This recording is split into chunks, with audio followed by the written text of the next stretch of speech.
বিসমিল্লাহির রহমানির রহিম। সম্মানিত দর্শক শ্রোতা, সালাম নেবেন। আসসালামু আলাইকুম ওয়া রাহমাতুল্লাহ। সরকার আসে, সরকার যায়, ভিন্ন ভিন্ন নামে অভিভাবকের পরিবর্তন আসে।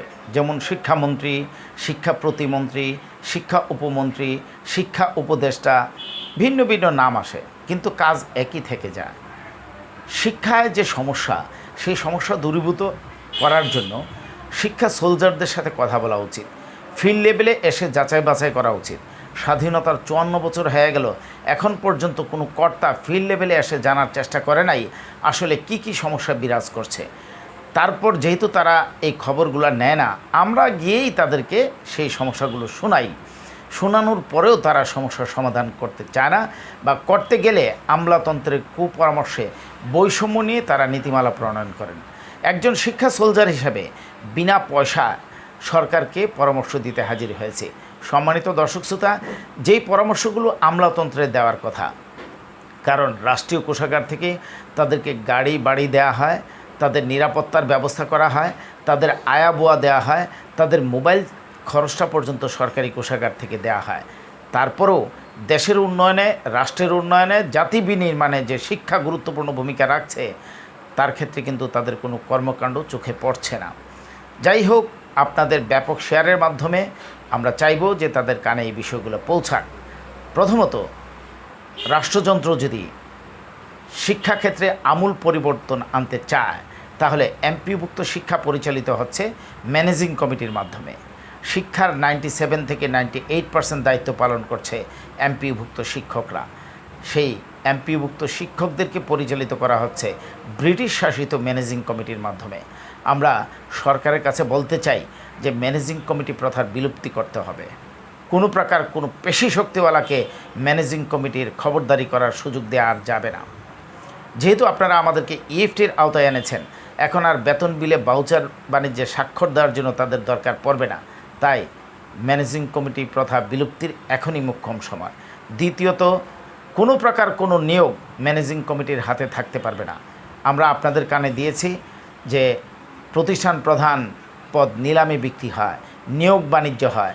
কর্মচারী, তৃতীয় এবং চতুর্থ শ্রেণীর কর্মচারী একজন নৈশ প্রহরী নিয়োগ দিবে, জাতীয়করণের প্রলোভন দেখে তাদের কাছ থেকে 10 থেকে 12 লাখ টাকা চাওয়া হচ্ছে। তাহলে চিন্তা করেন যে শিক্ষার মান উঠবে কীভাবে। আমরা চাই শিক্ষা নামক পবিত্র স্থানে আর কোনো প্রকার নিয়োগ বাণিজ্য না হোক। কোনো নিয়োগ ম্যানেজিং কমিটির হাতে থাকবে না। This is final. এই কাজটা যদি আপনারা করতে পারেন। তাছাড়া আরেকটা বিষয়, বদলি চালু করতে হবে সর্বজনীন, যেন শিক্ষকে যে এই যে কুন্দল চলছে, একটা প্রতিষ্ঠানে দীর্ঘদিন থাকলে দেখা যায় যে শিক্ষকে মনোমালিন্য বা কুন্দল চলে, এর দ্বারা শিক্ষার মান ব্যাহত হয়। আপনারা যদি বদলি চালু করেন, তাহলে প্রতিষ্ঠান প্রধানদেরকেও যদি বদলির আওতায় আনেন, শিক্ষার মান তরতর করে উপরের দিকে যাবে। শিক্ষকদেরকেও বদলির আওতায় আনবেন, ইভেন দো কর্মচারী যারা আছে তাদেরকেও বদলির আওতায় আনবেন, তাহলে শিক্ষার মান উপরে উঠবে অবশ্যই। তৃতীয়ত, আপনাদের চোখ থেকেও আপনারা দেখতে পাচ্ছেন না, জিনিসটা হলো এখন পর্যন্ত স্বাধীনতার 54 বছর পর এসেও শিক্ষকরা কিন্তু দুমুঠো ডাল ভাত খেতে পারছে না, যেই বেতন ভাতা দিয়ে পাচ্ছে। বর্তমান প্রেক্ষাপটে 12,500 টাকা দিয়ে কীভাবে ডাল ভাত খাবে আপনারা হিসাব করে দিতে পারবেন? 4 সদস্যের সংসারে ধরে নিলাম সে সদ্যমাত্র চাকরি নিয়েছে, বিয়ে করেছে, কোনো সন্তানাদি নেই, কিন্তু তার মা বাবা তো আছে। মা বাবা, স্বামী স্ত্রী, 4 জন। 4 জনের সংসার বর্তমানে চালাতে 25 থেকে 30 হাজার টাকা দরকার। সেই জায়গায় আপনারা 12,500 টাকা দিচ্ছেন। আপনাদের বিবেকে কি সাড়া দেয় না যে খুব তড়িৎ গতিতে তাদের বেতন ভাতাদি বাড়ানো দরকার? এখন বেতন ভাতাদি বাড়ানোর কথা বলার পরেও বলছে দীর্ঘদিনের সমস্যা, এক বাজেটে সমন্বয় করা যাবে না। কেন করা যাবে না? যেহেতু মাননীয় প্রধান উপদেষ্টা বলেছেন যে আমি শিক্ষায় আমূল পরিবর্তন আনতে চাই, আমি শিক্ষা খাতে জিডিপির 4 থেকে 6% বরাদ্দ দিতে চাই, তাহলে কেন সম্ভব হবে না? শুধুমাত্র ইচ্ছা শক্তি থাকলেই সম্ভব। প্রতিষ্ঠানের আয়গুলো সরকারি কোষাগারে নিলে সব ধরনের সুযোগ সুবিধা দেওয়া সম্ভব। আপনারা আমাদের সাথে বসেন, আমরা হিসাব নিকাশ করে আপনাদেরকে বুঝিয়ে দিব যে প্রতিষ্ঠানের আয়গুলো নিলে তা সম্ভব। আর অনেক ধরনের সমস্যা আছে যেগুলো নাকি কোনো অর্থ লাগে না, আপনাদের কানে দেয়া হয়েছে, কিন্তু আপনারা তার সমাধান করছেন না। যেমন বিএড নামক যে কালো একটা আইন আছে, তা দূরীভূত করা, চাকরি প্রবেশ থেকে 10ম গ্রেড দেওয়া, তারপর কর্মচারীরা দেখা যায় 365 দিনের মধ্যে 365 দিনই তাদেরকে থাকতে হয় কর্মস্থলে। কেন? সুস্পষ্ট তাদেরকে কি ছুটির আওতায় আনা যায় না? এই বিষয়গুলো কি আপনাদের কানে যায় নাই বা দেওয়া হয় নাই? সবই দেওয়া হয়েছে, তারপরেও কেন সমাধান করছেন না?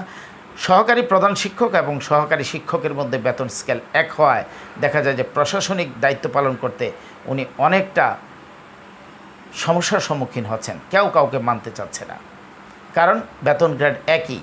তাই সহকারী প্রধান শিক্ষককে অবশ্যই আলাদা একটা স্কেল দিতে হবে। তাছাড়াও আরও অনেক বৈষম্য আছে, মাদ্রাসার জেনারেল শিক্ষকরা দ্বিতীয় উচ্চতর গ্রেড পাচ্ছে না। এই বিষয়গুলো আপনাদেরকে জানানো হয়েছে, আপনারা ফিল্ড লেভেলে এসে যাচাই করেন, সমস্যার সমাধান করেন, তাহলেই শিক্ষার মান উন্নত হবে, আর নচেত কখনোই সম্ভব হবে না। চেয়েছিলাম, স্বপ্ন দেখেছিলাম অন্তর্বর্তীকালীন সরকার এসে তার সমাধান করবে, কিন্তু আশায় গড়ে বালি। এখন পর্যন্ত দেখি নাই কোনো উপদেষ্টাকে ফিল্ড লেভেলে আসতে বা শিক্ষকদেরকে নিয়ে বসতে। আফসোস, আমরা কবে আমাদের ন্যায় বিচার পাব? ভালো থাকবেন, সুস্থ থাকবেন। আরও কিছু বিষয় নিয়ে পরবর্তীতে আসবো। আসসালামু আলাইকুম ওয়া রাহমাতুল্লাহ।